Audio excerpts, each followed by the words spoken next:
안녕하세요. 저는 부산에 사는 평범한 여자입니다. 저희 집은 오래전부터 내려오는 가업을 물려받은 사업체를 제가 지금 현재 운영하고 있습니다.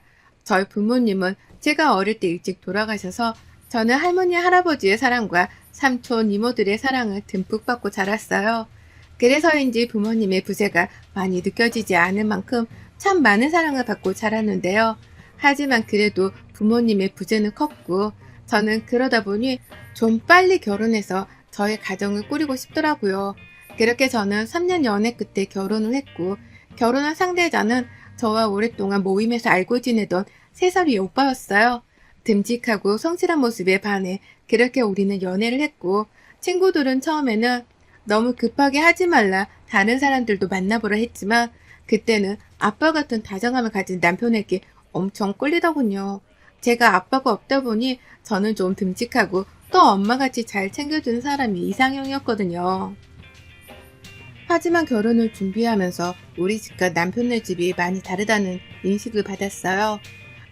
결혼을 빨리 하고 싶던 저는 처음에 저희와 많이 다른 듯한 느낌을 많이 받아 진짜 너무 스트레스를 받더라고요. 내가 잘 해낼 수 있을까 싶기도 했고요. 또 부모님이 일찍 돌아가셨다고 하면 괜히 어른들은 안 좋게 보기도 하잖아요. 하지만 그럴 때마다 남자친구는 괜찮다며 말해주었고 저는 그 말을 믿고 결혼을 했어요.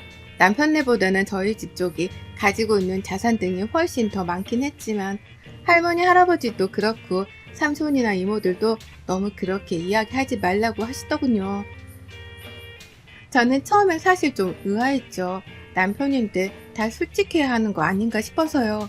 삼촌은 네가 사업을 주체적으로 한다고 생각하면 분명 남자들은 회사 그만두려고 하는 사람들이 많다. 조심해야 한다 등의 말을 늘 하셨고 물론 네 서방은 아니라는 생각으로 약속을 결혼하지만 사람 이름 모르는 거니 사업체는 가족들이 다 같이 한다고 이야기를 하라고요.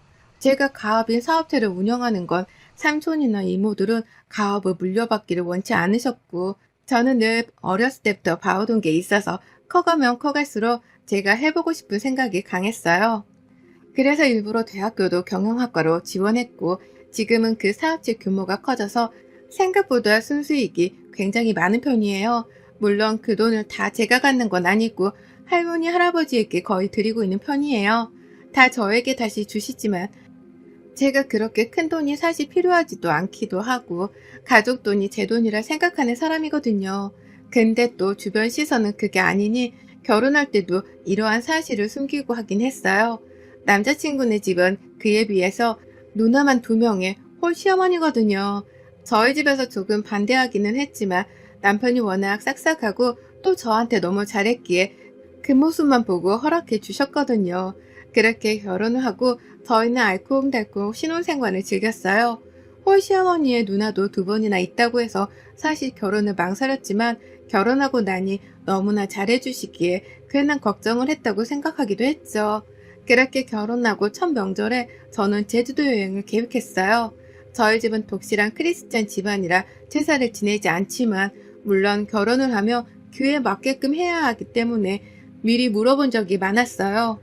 자기네 집은 제사를 지내? 재차 많이 물어본 적이 있었고 남편은 저에게 늘 아니라고 분명히 대답을 했었습니다. 그래서 제가 이번에 명절에는 명절 전에 자기네 집이랑 우리 집 갔다 오고 제주도 2박 3일 정도 갔다 올까 해서 내가 미리 비행기 티켓 끊으려는데 어때? 라고 물어봤죠. 근데 남편이 정말 아무것도 모른다는 표정을 하고 저한테 되려 물어보는 거예요. 자기야, 우리 집 당일에 차례 지내서 그 전날에 가서 음식 준비하러 가야 하는데 어디 간다고 하는 거야? 라고요. 그래서 제가 오한이 너무 벙벙해져 아니 자기네 제사 없다고 나한테 말했잖아. 물론 제사가 있다면 당연히 가야 하지만 내가 재차 물어봤을 때 없다고 하지 않았냐 하니까 자기는 그런 적이 없대요. 그랬더니 오히려 남편은 저에게 결혼하고 맞는 첫 명절인데 벌써부터 그러면 어떡하냐면서 너무 서운하고 나는 자기네 집에 아들같이 자라는데 자기는 우리 집에 딸처럼 해주면 안 되겠냐고요. 아니 자기가 먼저 거짓말을 해놓고 아니라고 하니 저는 너무 화가 나잖아요. 하지만 뭐 어쩔 수 없이 명절을 보내러 시댁으로 건너갔고 건너가자마자 처음 보는 분의 식사를 차려야 하는 꼴이 되었죠. 그렇게 우당탕탕 힘들었던 첫 명절이 가고 이제 좀 집에 와서 쉬려는데 또 전화가 울리네요. 시어머니시더군요. 백화점에 가고 싶다고 저희랑 같이 가자고 하는데 어제 시댁에서 하루 자고 늦게 왔는데 오늘 또 보자고 하시니 저도 하루 정도는 쉬고 싶어서 남편에게 말했어요. 그럼 자기만 갔다 와. 나 너무 힘들어서 좀 자야 할 것 같은데 자기가 어머님께 말 좀 잘해줘. 그랬더니 자기는 어떻게 우리 엄마가 그러는데 그러느냐. 같이 가는 게 뭐가 어렵냐. 엄마 옷도 사드리고 좀 하자 이러면서요. 참 엄마 없는 사람 서럽더라고요. 그렇게 백화점으로 향했고 가는 내내 시어머님은 가서 어떤 걸 살까 계속 불이 나게 이야기를 하시는데 괜히 왔다 싶었죠. 도착해 백화점을 둘러보는데 갑자기 누구나 아는 브랜드로 들어가 이 가방이 너무 예쁘다면서 매보시더라고요. 참 이러려고 나를 데려오셨나? 솔직히 그렇게 생각했어요. 그냥 앉아서 남편이랑 어머님은 계속 거울을 보며 가방부터 신발까지 신어보길래 저는 기다리고 있었어요. 근데 갑자기 거기 직원분이 저에게 인사를 하더라고요. 원래 다른 브랜드에 있었던 직원인데 이번에 여기로 오게 되었다면서 저를 알아보면서 반갑게 인사해 저도 인사드렸죠. 그렇게 힘들었던 쇼핑이 끝나고 집에 가서 넉다운이 되어 있는데 남편이 저에게 슬쩍 물어보는 거예요. 자기, 아까 거기 매장 자주 가는 곳이야? 거기? 자주는 안 가는데 왜? 아니, 거기 직원분이 자기 VIP 손님이었다고 하던데 나는 몰랐잖아. 아, 거기 브랜드가 아니고 다른 곳에 있으셨던 분이셨는데 여기로 오셨더라고. 그래서 인사한 거야. 자기 어쩐지 하고 입고 다니는 모습이 엄청 세련돼 보이던데 그래서 그랬구나? 이러면서요. 저는 그냥 삼촌이나 이모들이 쇼핑 갈 때 자주 사줘서 잘하는 거다 하고 넘어갔어요. 근데 어느 날부턴가 저에게 매일 아들 자랑만 하시던 시어머님이 자꾸만 제 칭찬을 하시는 거예요. 매주마다 전화하셔서 오라고 하셨는데 갑자기 이제는 저 힘드니까 집에서 쉬고 오지 말라고 하라면서요. 그리고 제가 진짜 김치찌개랑 그 옛날 계란말이 이런 거 진짜 좋아해요. 근데 남편이 퇴근하면서 엄마가 자기 가져다 주라고 만들었다고 전해주는 거예요. 처음 받아보는 시어머니 음식이라 뭐지 싶어서 전화드렸더니 저보고 시집와서 딸처럼 대해준다고 해놓고 지금까지 너무 자기 아들 자랑만 한 것 같아 미안해서 그러셨다고요. 남들 얘기 들어보니까 이런 며느리 없다고 하는데 내가 더 잘해줘야 하는데 마음이 그렇지 못해서 그랬다고요. 그 말을 듣는데 저도 좀 찡하더라고요. 그 뒤로는 어머님이 제가 좋아하는 반찬을 일주일마다 보내주시고 저 먹으라고 한약도 지어주시고 형님들이 저에게 전화하면 전화하지 말라고 맨날 그러시나 봐요. 얘 피곤하다고요. 그리고 더 어머님이 바뀐 건 명절에 가면 맨날 설거지하고 심부름하고 방 청소하고 온갖 정리와 청소를 도맡아 했는데 이제는 형님들 보고 하라고 하고 저보고는 앉아있으라고 막 그러시는 거예요. 그리고 혹시 차를 못 지내면 안 오고 푹 자고 밥 먹으러 와도 된다고요. 원래 명절에 가면 진짜 잔심부름 많이 했거든요. 형님 남편들은 술 마시고 고스톱 치며 손 하나 까딱하지 않으면서 자꾸만 술 좀 더 사와라, 음식 좀 더 가져와라 이러거든요. 그래서 형님들도 했지만 제가 더 많이 한 것 같아요. 근데 지금은 가면 아무도 그런 걸 안 시키니까 이게 바로 결혼의 맛이구나 싶었죠. 그 뒤로 제 생일에는 직접 생일상까지 차려주고 용돈에 편지까지 주셔서 엄마가 일찍 돌아갔던 저는 어머님 마음의 감동을 정말 많이 받았어요. 물론 할머니, 할아버지, 삼손이나 이모들도 절 많이 챙겨주긴 했지만 사실 엄마의 사랑이 많이 그리웠던 것 같아요. 그래서 남편이랑 결혼할 때도 또 결혼해서도 어머님이 남편 챙기는 모습 보면 참 부럽기도 했어요. 형님들도 친정하면서 집에 오면 엄마 밥도 먹고 쉬다 가니까 엄청 부러웠는데 어머님이 친정처럼 생각하라고 하시니 정말 저도 모르게 그렇게 생각이 들더라고요. 그렇게 저의 행복한 결혼 생활이 어느 정도 자리를 잡을 때 어느 날은 어머님이랑 백화점 갔다가 카페에서 차를 마시는데 어머님이 화장실 갔다 온다고 하시고 핸드폰을 두고 가셨더라고요. 근데 핸드폰에 문자가 울려대는데 남편에게 온 문자더라고요. 사실 원래 남의 문자 보면 실례잖아요. 근데 유난히 그날따라 보고 싶은 거예요. 원래 둘 다 연락을 잘하는 건 알고 있었지만 아들과 엄마는 무슨 이야기를 하나, 뭐 밥 먹었어? 이런 얘기 하나 싶어서 카톡이라 앞에 문장만 보이는데 그 문장이 말했어? 왜 빨리 안 해? 나 언제까지 회사 다니라고. 딱 이 세 개가 연속적으로 왔더라고요. 처음에는 이 말이 무슨 말일까 곰곰이 생각해봤어요. 근데 이제야 퍼즐이 좀 맞아 떨어지더라고요. 남편이 한 몇 달 전부터 저에게 회사가 너무 힘들다, 회사 그만두고 싶다. 근데 내가 가장이니 당연히 일해야 하지 않겠냐, 이러면서 은근슬쩍 퇴사를 내비쳤어요. 그럴 때마다 저는 지금 또 직장 옮기면 그게 더 힘드니까 차라리 거기 있는 게 낫고 나중에 더 좋은 직장이 있으면 옮겨라 막 이야기해줬거든요. 근데 그게 지금 이 문자로 엄마한테 보내는 거 보니 어느 정도 제 상황을 파악했다는 생각이 머릿속에 스쳐 지나갔어요. 그렇게 어머니 문자를 못 본 척하고 앉아있으니 어머님이 오셔서 저에게 아니나 다를까 물어보시더라고요. 아가야, 이 엄마가 좀 물어볼 게 있는데 너희 거기 사업체가 다 너의 이름으로 되어 있다면서 왜 이야기를 안 했니? 엄마 서운하게 라고 하시길래 다 제 거는 아니고요, 어머님. 할머니랑 할아버지 소유이신데 제가 그냥 직원으로 일하는 거예요. 그렇게 거창한 거 아니에요. 라고 했죠. 그러니까 저보고 본격적으로 남편 이야기를 하더라고요. 우리 아들이 회사가 너무 힘든데 너한테 말도 못하고 그러더라. 내가 옆에서 보는데 너무 안쓰러운데 네가 괜찮으면 우리 아들 거기서 너 도와 일해보는 건 어떻겠냐? 아니면 건물 1층이 요새 임대가 낮다고 하던데 카페라도 네가 차려주면 어떻겠냐고. 그 질문에 차근차근 말씀드렸어요. 남편과 하는 일이 정말 달라 들어와도 신입으로 들어와야 하고 카페는 남편이 커피도 잘 모르는데 갑자기 카페를 차린다는 건 말도 안 되는 일이라고 말씀드렸죠. 그래도 어머님은 네가 한번 생각해봐라 하셨고 저는 우선 알겠다고 하고 집으로 왔어요. 그날 저녁에 남편에게 물었죠. 어머님이 이런 이야기를 하시는데 어머님 생각이야? 자기 생각이야? 솔직하게 말하면 이해는 할게 라고요. 그랬더니 둘 다 생각이래요. 그래서 그 질문에 대한 답변도 함께 했어요. 신입사원으로 들어와도 괜찮으면 들어와라.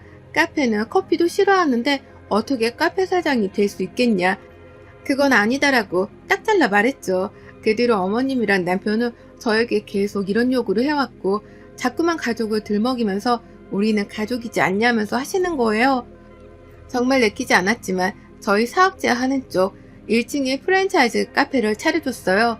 그 대신 여기에서 나오는 수익은 당연히 제가 가져가야 하는 게 맞고 남편에게는 월급을 우선 주겠다고 했죠.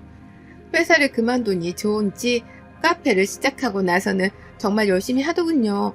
월급을 받아도 그냥 자기 일 하는 게 좋다면서 매일같이 일찍 출근하고 늦게 퇴근하고요. 솔직히 처음에는 못마땅했지만 차려주고 나니 남편이 마음 편해해서 저도 좋았어요. 그러던 어느 날 어느 순간 남편은 서서히 변해갔어요. 점심이라도 같이 먹으려고 하면 어머님께 잠깐 가야 한다면서 몇 번을 그렇게 가게를 오래 비우더라고요. 처음에는 시댁에 무슨 일이 있나 싶어서 어머님께 전화드려 오늘 그이가 어머님 댁 갔다는데 무슨 일이 있으세요 물으니 아무 일도 없다고 하시는 거예요.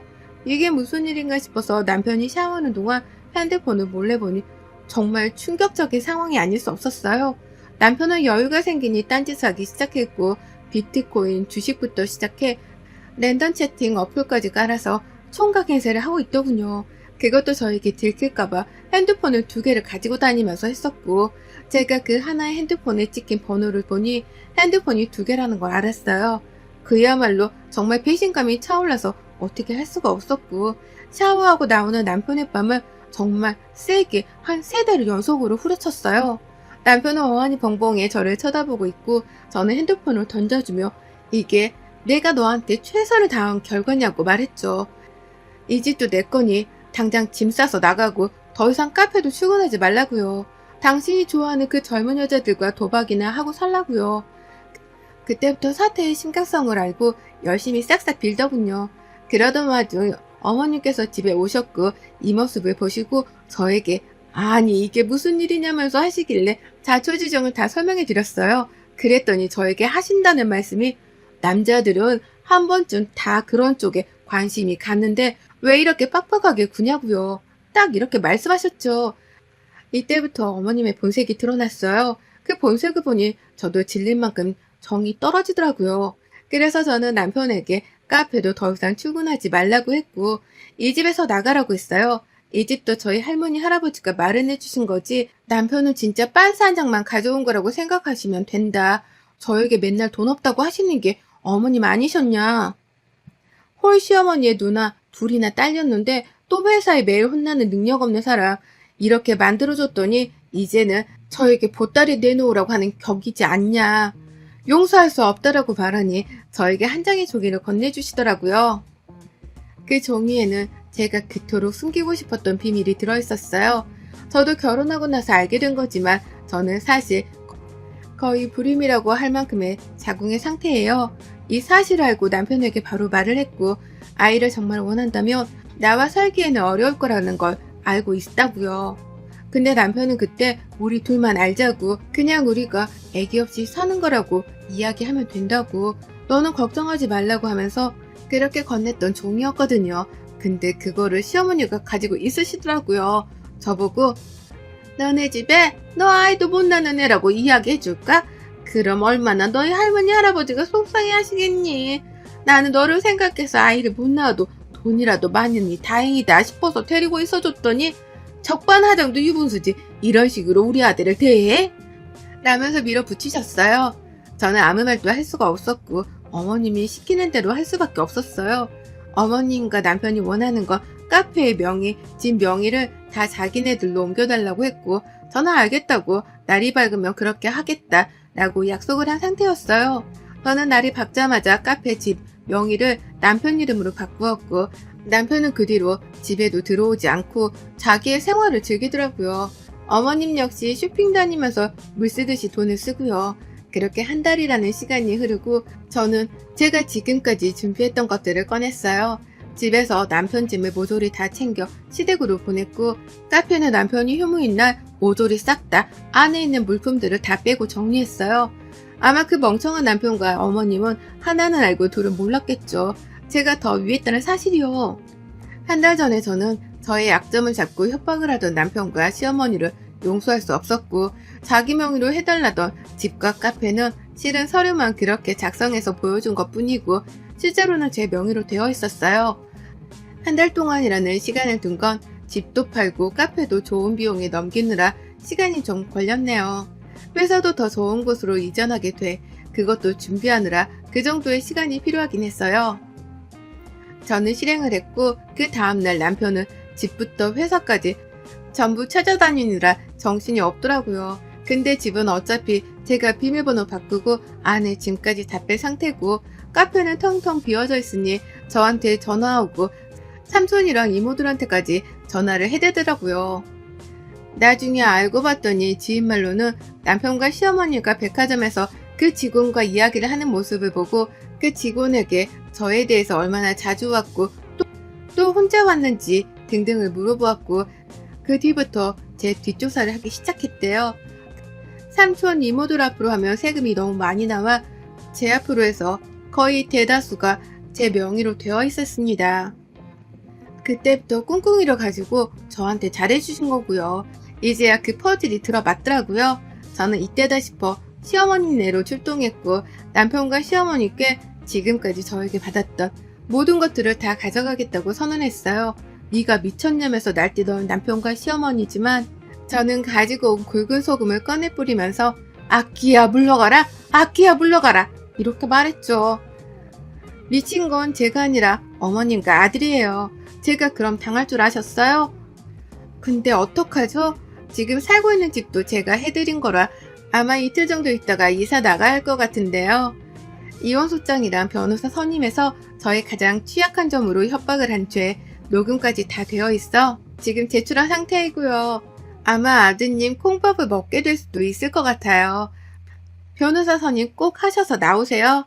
남편이 저랑 결혼생활 내내 돈을 제대로 벌어주지도 못한 점, 가장으로 최선을 다하지 못한 점, 비트코인 불법 도박에 빠진 점, 와이프 몰래 랜덤 채팅으로 유부남인데 총각인 척 속이고 다닌 것도 범죄라면 범죄예요. 증거 다 틈틈이 모아뒀으니 경찰에 제출할게요. 아마 미자까지 있었다면 미자랑 함께 구속되지 않을까 싶어요, 어머님. 옥바라지 좀 해주세요. 그렇게 사랑하던 아들인데 라고 당당히 그 집을 나왔어요.